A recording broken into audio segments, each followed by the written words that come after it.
2 வாழைக்காய் எடுத்திருக்கேன். 2 வாழைக்காய் இருந்தால் போதும். மீன் வறுவல் மாதிரியே இந்த வாழைக்காயை வறுத்து கொடுத்தோம்னா பசங்க விரும்பி சாப்பிட்டு வருவாங்க லஞ்ச் பாக்ஸில். இப்போ மேல் பகுதியும் கீழ் பகுதியும் கட் பண்ணி எடுத்துக்கலாம். கட் பண்ணிவிட்டு இப்போ நம்ம வந்து தோல் இழைக்கிற இதை வச்சு நல்லா இந்த வாழைக்காய் தோலெல்லாம் நல்லா இழைச்சி எடுத்துக்கிடுவோம். தோலை ஃபுல்லாக இதே மாதிரி சீவிக்கலாம். சீவிட்டு நம்ம இப்போ வந்து இந்த வாழைக்காய் வந்து இப்போ நம்ம வட்டமாக நறுக்கி எடுத்துக்கலாம். அது வட்டமாக வந்து ரொம்ப மெல்லிசாக நறுக்கிடக்கூடாது. இந்த கணத்துக்கு இந்த தடிமன் அளவுக்கு கட் பண்ணி எடுத்துக்கணும்.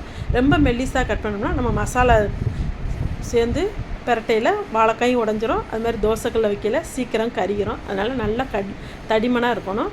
இப்போ ஒரு தண்ணி ஊற்றி அந்த பாத்திரத்தில் வாழைக்காய் 2 வாழைக்காயும் தோல் இழைச்ச வாழைக்காய் 2ஐயும் இதே மாதிரி கட் பண்ணி போட்டுக்கலாம். ஏன் தண்ணியில் போடுறோம்னா வாழைக்காய் அப்போ தான் சீக்கிரம் கருத்து போகாது. இப்போ நம்ம அலசி எடுத்துட்டு ஒரு கடாயில் 2 ஸ்பூன் இஞ்சி பூண்டு பேஸ்ட்டு, 1 ஸ்பூன் மஞ்சத்தூள், காரத்துக்கு ஏற்ற மாதிரி 1 ஸ்பூன் வெறும் மிளகாய்த்தூள், கொஞ்சம் உப்பு, 1.5 ஸ்பூன் தயிர் ஊற்றி இப்போ கலருக்காக கொஞ்சம் கேசரி பொடி போட்டு நல்லா மிக்ஸ் பண்ணி விட்டுக்குவோம்.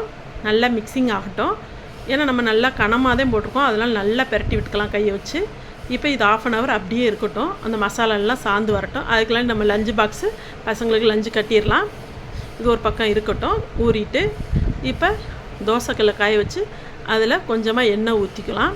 நல்லா எண்ணெய் நல்லா காஞ்ச பிறகு நம்ம ஆல்ரெடி மசாலா ஊற வச்ச வாழைக்காயை ஒன்றா எடுத்து அப்படியே பரப்பி வச்சுக்கலாம். தோசைக்கல்ல ஃபுல்லாக பரப்பிடலாம். வட்டமாக நறுக்கின வாழைக்காயை இது கொஞ்சம் அடுப்பை சிம்மில் வச்சுட்டு மேல் பகுதியில் கொஞ்சம் எண்ணெய் விட்டுக்கலாம் லைட்டாக.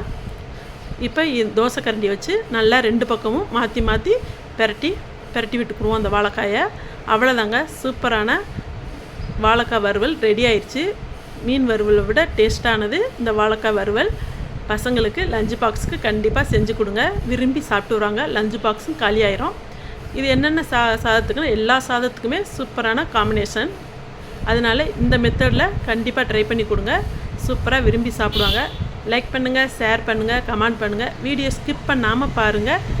கண்டிப்பாக இந்த மெத்தடில் செஞ்சுட்டு எப்படி டேஸ்ட் இருந்துச்சுன்னு கண்டிப்பாக கமெண்ட் பாக்ஸில் கமெண்ட் பண்ணுங்கள். அவ்வளோதாங்க, சூப்பரான வாழைக்காய் வறுவல் ரெடி.